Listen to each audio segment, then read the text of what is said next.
ముంబైలో మధ్యాహ్నం నగర వీధుల్లో చాలా వేగంగా సిగ్నల్స్ మారుతున్నాయి. వాహనాలు పరిగెడుతున్నాయి.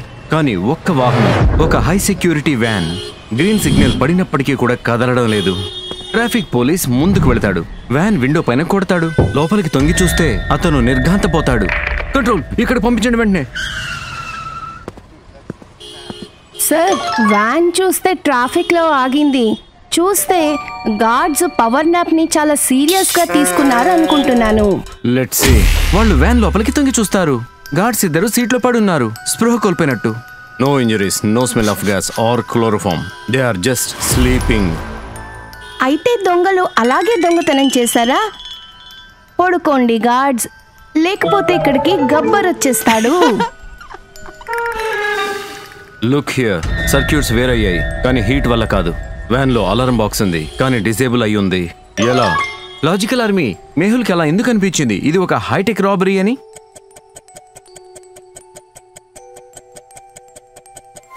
మొదటి విషయం, సరిగ్గా సిగ్నల్ దగ్గర దొంగతనం జరిగింది.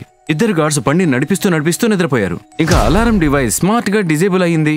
ఈ గార్డ్స్ నిద్రపోయే రహస్యం డాక్టర్ సంజనానే చెప్పగలుగుతారు. పోదండి వెంటనే. సార్, మైండ్ కి న్యూ ఎక్సర్సైజ్. సంజనా డాక్టర్ ఇచ్చిన పాస్వర్డ్ గురించి చూద్దాం. ఈ నాలుగిట్లోంచి ఆడ్ వన్ అవుట్ ఏంటో చెప్పండి లాజికల్ ఆర్మీ.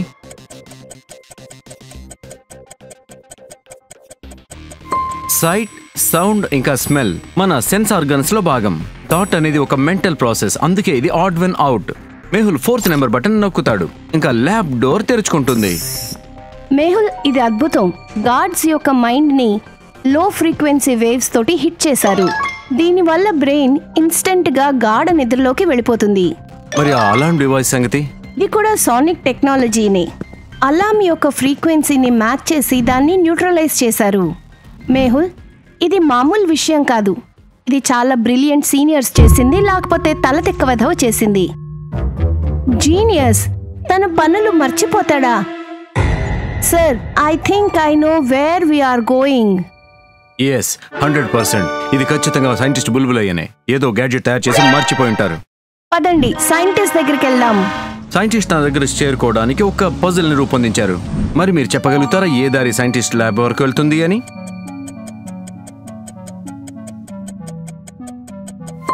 ఈ దారి సైంటిస్ట్ ల్యాబ్ వరకు వెళుతుంది ఈ రకంగా. మేహుల్ ఆ దారి తీసుకుంటాడు, ఇంకా సైంటిస్ట్ ల్యాబ్ వరకు చేరుకుంటాడు. నేను మీకోసమే ఓల్డ్ బుక్ స్మెల్ లాంటి పెర్ఫ్యూమ్ తయారు చేశాను. ఇప్పుడు నువ్వు లైబ్రరీ లాగా స్మెల్ వస్తావు. సైంటిస్ట్, మేము సోనిక్ ఫ్రీక్వెన్సీ గురించి మాట్లాడాలి. సోనిక్? ఓ ఎస్, నేను ఒక సూపర్ సోనిక్ కేతలి చేశాను. అది నీళ్ళని సేకరిస్తుంది, ఇంకా చల్లగా చేస్తుంది. నేను మర్చిపోయా, ఇంకా అది పని చేయలేదు. లేదు, నేను డివైస్ గురించి తెలుసుకోవాలని వచ్చాను. నిద్రపుచ్చేది మనుషుల్ని, ఇంకా అలార్మ్స్ ని డిజేబుల్ చేస్తుంది. ఓ, దట్ సోనిక్ సూదర్. నేను దాన్ని పక్కింట్లో ఉండే ఒక చిన్న పిల్లవాడు ఏడవకుండా నిద్రపోవడం కోసం చేశాను. ఒక చిన్నదైన వైర్ హమ్మింగ్ బాక్స్. ఇంకా అది పోయిన నెలలో పోయింది. నేను అనుకున్నా అది నేను పొరపాటున డస్ట్బిన్ లో వేశానేమో అని. ఇంత ప్రమాదకరమైన డివైస్ ని మీరు డస్ట్బిన్ లో వేశారా? అరే, ప్రమాదకరం ఏముంది, కేవలం పిల్లల్ని నిద్రపుచ్చడానికే అది. కానీ ఒక ఇంట్రెస్టింగ్ వస్తువు. అలాంని డిజేబుల్ చేయడానికి అలాం ఫ్రీక్వెన్సీని మ్యాచ్ చేయాల్సి ఉంటుంది. పాసిబులే, ఏదైనా కలిసి ఉండొచ్చు. అప్పుడే మేహుల్కి ఒక కాల్ వస్తుంది. సరిగ్గా అలాంటిదే ఇంకొక దొంగతనం జరిగింది. అదే బ్యాంక్ కి సంబంధించిన డబ్బుతో ఉన్నటువంటి వ్యాన్ సిగ్నల్ దగ్గర ఆగింది. చెక్ చేసినప్పుడు డ్రైవర్లు నిద్రపోతున్నారు, ఇంకా డబ్బులు మొత్తం మాయమయ్యాయి. Interesting, very very interesting. Alia, పద ఈ బ్యాంక్ ఆఫీస్ కి వెళదాం. ఈ మ్యాచింగ్ ఫ్రీక్వెన్సీనే మనల్ని దొంగ దాకా తీసుకెళ్తుంది. సార్, మా కంపెనీ నుంచి ఇన్ఫర్మేషన్ లీక్ అవ్వడం ఇంపాసిబుల్. ఒక నెల క్రితం మేము మా హెడ్ ఆఫ్ సెక్యూరిటీ మిస్టర్ వర్మని తీసేశాం. అతను కొంచెం కోపం మీద ఉండొచ్చు. మేహుల్ వర్మ గురించి ఇంకొంచెం విచారణ చేస్తాడు. అప్పుడు ఏం తెలుస్తుందంటే ఆ సమయంలో అతను detective IQ game live stream చేస్తున్నాడు. మిస్టర్ వర్మ లైవ్ స్ట్రీమింగ్ చేస్తున్నాడు. ఇక అది తప్ప ఎటువంటి సాక్ష్యం లేదు. సార్, బుర్ర పని చేయట్లేదు. ఒక పన్నీర్ టిక్కా పిజ్జా ఆర్డర్ చేస్తా విత్ ఎక్స్ట్రా చీజ్. ఫైన్. కొద్దిసేపటి తర్వాత పిజ్జా బాయ్ పిజ్జా తీసుకొస్తాడు. కూల్. హియరింగ్ ఎయిడ్ ఎక్కడి నుంచి తీసుకున్నావు? అక్క, ఇది నార్మల్ కాదు, ఆడియో ప్లస్ స్టోర్ నుంచి తీసుకున్నా, చాలా advanced. Interesting, very very interesting. Mehul ఇంకా ఆలియా వెంటనే ఆడియో ప్లస్ స్టోర్ కి వెళ్తారు. ఇంకా మిస్టర్ వర్మ గురించి విచారిస్తారు. ఈయనైతే నాకు తెలియదు, కానీ వీళ్ళ అబ్బాయి వరుణ్ అతను తెలుసు నాకు. చాలా జీనియస్ అతను. నేను అతనికి కొంచెం హై ఫ్రీక్వెన్సీ సోనిక్ యాంప్లిఫైర్స్ అమ్మాను. అతను అన్నాడు కాలేజ్ ప్రాజెక్ట్ కోసం కావాలని. ఇంకా మేహుల్ ఇంకా ఆలియా ముందు పూర్తి చిత్రం కనబడుతుంది. తండ్రి మిస్టర్ వర్మ అతని పొజిషన్ ని అడ్డం పెట్టుకుని మొత్తం సీక్రెట్ ఇన్ఫర్మేషన్ ఇస్తాడు. దాంతో పాటు లైవ్ స్ట్రీమ్ చేసి అతని యొక్క గొప్ప ఎల్ఈబి కూడా చేస్తాడు. ఇంకా అతని కొడుకు వరుణ్ ఆ ఇన్ఫర్మేషన్ ఇంకా టెక్నాలజీ ఉపయోగించుకొని దొంగతనాలు చేసేస్తుంటాడు. ఆలియా వీళ్ళ కోసం ట్రాక్ పరచాల్సి ఉంటుంది. సాక్ష్యాలు దొరికేశాయి, కానీ దానికంటే ముందు మన సోనిక్ నుంచి తప్పించుకోవడానికి ఒక సొల్యూషన్ కావాలి, లేదంటే మనమే నిద్రపోతాం. కానీ వెనక వర్మ ఉన్నాడు. ఇంకా అతను సోనిక్ గన్ నుంచి అటాక్ చేస్తాడు. సోనిక్ సౌండ్ వినగానే మేహుల్ ఇంకా ఆలియా నిద్రపోతారు. మేహుల్ ఇంకా ఆలియా చాలా స్మార్ట్ అవుతున్నారు. వీళ్ళు లేచే లోపల మనం ఇంకొక దొంగతనాన్ని చేసుకోవాలి. మిస్టర్ వర్మ అక్కడి నుంచి వెళ్లిపోతాడు. సార్, వాడికి మీరు తెలీదు. వాడు మిమ్మల్ని ఫూల్ చేస్తున్నాడు. కానీ వాడికి ఒక విషయం అర్థం కావట్లేదు. వాడు మేహుల్ తో పెట్టుకుంటున్నాడు. మనం ముందుగానే సైంటిస్ట్ నుంచి సోనిక్ క్యాన్సిలేషన్ డివైస్ తీసుకున్నాం కదా, అతని జాదు ఇప్పుడు మన ముందు పని చేయదు. మేహుల్ బ్యాంక్ నుంచి వ్యాన్ డీటెయిల్స్ తీసుకుంటారు. నేను సైంటిస్ట్ నుంచి సోనిక్ ట్రేసర్ కూడా తీసుకున్నాను. సార్, ఈ సోనిక్ ట్రేసర్ పనిచేస్తుంది కదా. కొంప తీసి సైంటిస్ట్ దీనికి కూడా చార్జర్ ఇవ్వటం మర్చిపోలేదు కదా. Let's hope for the best. Logical army Mehul van route ని ప్లాన్ చేశాడు. వరుణ్ ఏదైనా ఎత్తైన ప్రదేశం నుంచి అటాక్ చేస్తాడు. ఎక్కడి నుంచి అయితే తనకి అంత స్పష్టంగా కనిపిస్తుందో. మరి మీ దృష్టిలో అత్యంత సురక్షితమైన ప్రదేశం ఇది దాడి చేయడానికి? ఒకటి బాగా జనం ఉండే మార్కెట్, ఎక్కడైనా బిల్డింగ్స్ అడ్డంగా లేని ఎత్తైన ఒక ఫ్లైఓవర్, ఒక సన్నటి సొరంగం ఎక్కడైతే సిగ్నల్స్ రావో.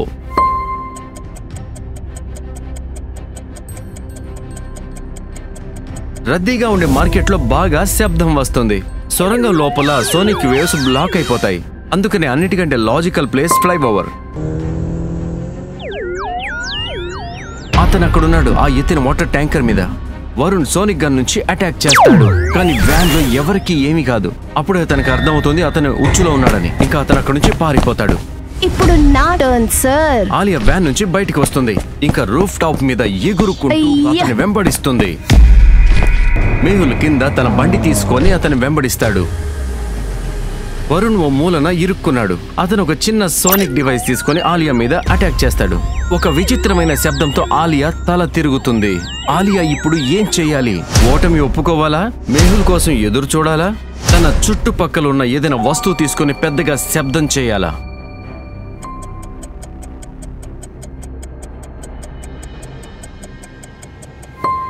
దీనికి ఆన్సర్ సి. జాగ్రత్తగా చూడండి, ఆలియా కాళ్ళ దగ్గర ఒక రాయి ఉంది. ఇంకా సైడ్ లో మెటల్ షీట్ ఉంది. ఆలియా రాయి తీసుకుని మెటల్ షీట్ మీద గట్టిగా వేస్తుంది. గట్టిగా వచ్చిన శబ్దంతో సోనిక్ డివైస్ డిజేబుల్ అవుతుంది. అప్పుడే అక్కడికి మిస్టర్ వర్మ వస్తాడు. ఇంకా సూపర్ సోనిక్ గన్ తో ఆలియా మీద అటాక్ చేస్తాడు. ఆలియా తల తిరుగుతోంది, దృష్టి బ్లర్ అవుతోంది. అయినా కూడా ఆలియా శక్తి కూడా తీసుకొని వరుణ్ మీద ఇంకా అటాక్ చేస్తుంది.